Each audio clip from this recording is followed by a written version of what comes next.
Don't you need to uphold the Constitution of the United States as president? I don't know. Due process for migrants. President Trump won't commit to following the Constitution as he vows to deport millions. WGN's Brona Tumulty has our top story. Good evening. Does the president need to uphold the Constitution? When asked that today, President Trump's response was, "I don't know," but did say his lawyers would adhere to the Supreme Court.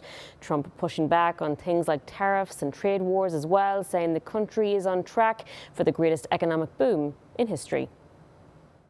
I think the good parts are the Trump economy and the bad parts are the Biden economy. President Donald Trump deflecting blame on the contraction of the U.S. economy in the first quarter and pushing back on forecasts of recession amidst a wide-ranging and at times combative interview on NBC's Meet the Press. Yeah, everything's okay.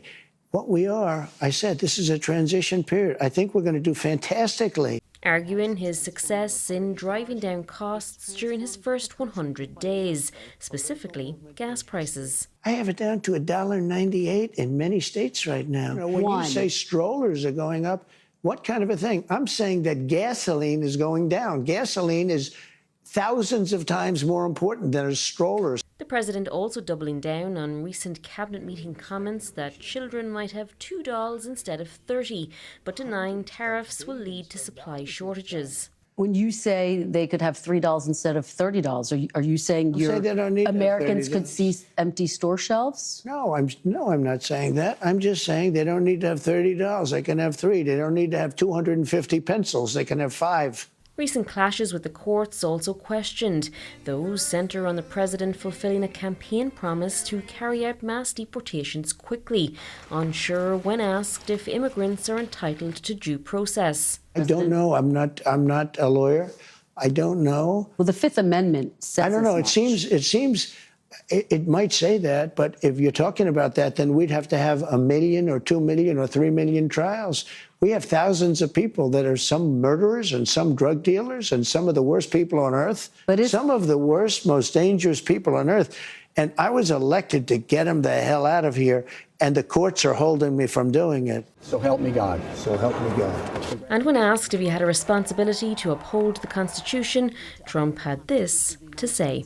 I don't know. I have to respond by saying again, I have brilliant lawyers that work for me, and they are going to obviously follow what the Supreme Court said.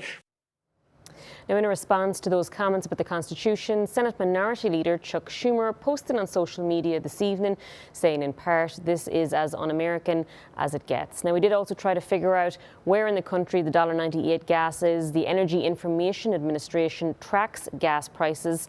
The lowest in the country anywhere, according to their data, is approximately $2.60 a gallon. AAA puts the current national average for gas at just over $3. We're live in the newsroom. Brona Tumulty, WGN News. All right, Brona, thank you.